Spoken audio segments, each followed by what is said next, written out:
So you've shown us what it takes to get Chris from, point A to the car with a partner. Mm-hmm. What was it like adjusting from when it first happened? What was it like when you first brought him home or doing it yourself? Or when I first brought him home, it was funny now. When I first brought him home, because he was not nearly as awake. He slept most of the day. We worked up to sitting in the chair for 2 hours at a time. And when I first brought him home, he was, I don't know, he was toned, so that meant he was stiff. He'd arch his back and go stiff. Well, we fell sort of, but twice. But they weren't either one bad. It was good. But because he would be loose like he is, and then I would go to stand him up, and he would tone and arch back. Well, I'm not strong enough to catch him, and so I would pull him on. I actually pulled him on top of me and just laid him down on top of me, and had to get out from under him. And because then I looked, my cell phone was on the table, and I was like, this is bad. Yeah. So I have to figure out. So there was only that, and we weren't hurt, of course, but just scared. But he didn't move much. He didn't eat much. I was very scared when I first brought him home. Like bringing a baby home again, all over again, because and even now, he does nothing for himself. I feed him, I bathe him, I dress him, I get him up, I put him to bed. Put him in the standing frame. He doesn't. He's starting to brush his teeth. He's starting to shave. But when I first brought him home, he did nothing. He just wanted to lay in the bed and sleep. And he was still, because of the brain injury, he was still really asleep most of the time.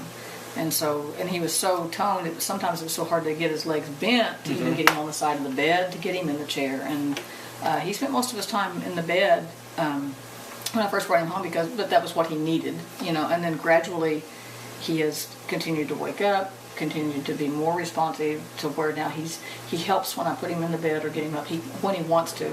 He helps getting in the bed. He doesn't always help getting out. So, but that's good because he's also making choices, and so he's just come. It's just two different worlds now. It's just two different worlds from when I first brought him home. So. Now, Jeanie, do you have any advice for people in a situation similar to yours? I would say over the last almost 5 years, I've met a lot of people that are people all around the world I'm friends with at this point, that are in similar situations. And it's different when it's your child than when it's your parent, too. So that's a whole different dynamic, especially dealing with the healthcare agencies, because they're not used to the young person either. But anybody that's in a caregiving situation, especially 24/7, you have to take care of yourself. You have to, and not feel guilty about it. That's very hard. It's very hard to take care of yourself without feeling guilty about it. But take care of yourself. Find support. If you don't have, there's several online support groups. I have family. I have minister friends. But you have to find some sort of support if you have to build it yourself, and don't let yourself be isolated. Even if your socialization is all online, which most of mine is, even that is something. Don't stay alone. Do what you need to get out and just hang in there. And don't be afraid to fight. I get a lot more things done by being just a little bit edgy than I do by being really nice. Honestly, and that's sad to say, but don't be afraid to fight for your loved ones. Something I took from that, what you said, is don't be afraid to take that time out for yourself. Yeah. Let me ask you a personal question. How long did it take you to take time out for yourself? 3.5 years. Probably. And the running has really that's been what's mine. That's mine. The running is mine. Now, I take some time in the mornings now. Sometimes, it's been a process to learn. And seriously, we literally lived in the hospital for 4 months. Then I lived in the room with him in a nursing home for 6 months. And then we came here, and I lived with friends while he was in the nursing home.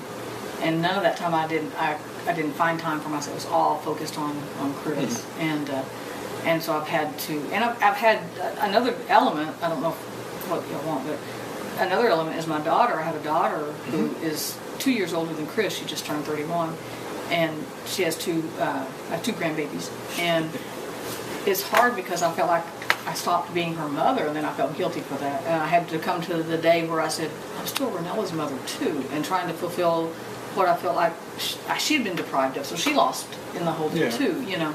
And so trying to be her mother still, and not being just his mother, not just his caregiver. I'm still her mother, you know. And relearning all those roles in a new way it's been very difficult.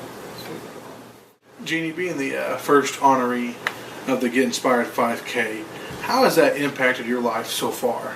What changes have you seen from when we introduced you and told you what we were going to do for you till now?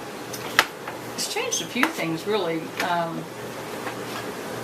The first thing, like I said it earlier about, I felt like I was a real runner to have, you know, and it's just been such an honor to, you know, just to be kind of personal. You know, I feel like I've lived in a cave for almost 5 years, and all of a sudden it's like, oh, there really is life out there a little bit, you know. And then I don't know what you want to know, but when I was running the 10K a couple weeks ago, some lady came up behind me. I don't even know this lady, and she came up behind me and she goes, "Oh, I'm so glad I found you." And I'm like, okay. I'm thinking, I'm running, and you know, I don't have time to talk, you know. And I'm like, I'm trying to keep an 11.5-minute mile here, you know. And she said, "I just wanted you to know I've been following you." And I'm thinking, it's like stalking me, or following me in the race, or following me on what? And she said, "I've been following you." She goes, and you really do inspire me. And she said, "I just wanted you to know that." And I said, "That's cool. Thanks for sharing." And I wanted to know, follow me on Facebook or follow. Yeah, I didn't know what she meant, but I was running, so I didn't have time to stop. And we actually crossed the finish line at the same time, and so it was kind of cool. But and so I asked my friend, I caught up with her, and I said, "Do we know that lady up there?" And she goes, "I don't know her." And I said, "Well, I don't know her either. She was talking to me." And so, it's odd for me to come out of a cave, you know. And of course, in my mind, I'm like, I'm not trying to inspire anybody. I'm trying to survive. You know, it's just a matter of survival. And but I've had people tell me that I've inspired them to run, or you know, different things like that, and or just to stay alive, so to speak, or whatever. And it's kind of a funny feeling, because I'm thinking, how can me just trying to breathe, just trying to make a day, inspire someone? That's really cool, because it's not something, you know, if I was trying to go around and inspire everybody, it wouldn't work. You know, I'm not trying. And so it's kind of almost like when you're in a shock mode or something, because it's kind of a, really? Why? I mean, I'm just trying to survive. So, but it's been really odd. I mean, it's a good odd, but it's, like I said, it's kind of pulled me out of that cave that I've been in for 5 years, almost 5 years. You know. So. That's great to know that you have random running strangers, you know, that have, I mean, I think obviously probably on Facebook they were following you, but I mean, that's pretty cool to hear that they're coming up to you, telling you they're inspired. That's really to me, it makes me feel like what we're doing is definitely Christ-driven, because that wouldn't happen any other way. Right, exactly. And that's exciting. That's why we chose you, because you do inspire people. Believe it or not, I know you say you're just trying to survive. That's the truth. You're surviving, but by your survival has inspired people. I mean, you're going to see it when it comes, when that race day comes.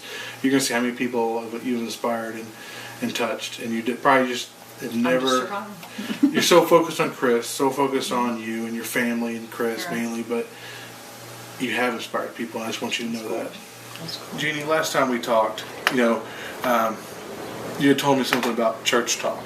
Right. Because I had Facebooked you and said, I want to do something for you and Chris, and you said, well, you know, you thought that was nice, but you thought it was just church talk. Right. Can you explain church talk to us, and then how it has affected you, and how people have treated you about church talk? Well, that's a really long story. Basically, I was raised in church. We never had the question on Saturday, are we going to church in the morning? It was a given. Church was on Sunday morning, period, and Sunday night, and Thursday night. And because I went to another church, also on Wednesday nights. But you know, it was ingrained in my grandparents were ministers, and so it's just for generations, literally 13 generations, 14 generations, we've had ministry. So it's just given. You're going to go to church. I mean, you know, it's just. And so I grew up in the church, actually up until about 3 or 4 months before Chris had the wreck, I was involved heavily in church, worship leader. I've been a youth. I've done everything, literally everything in the church. I've spoken. I've cleaned the toilets.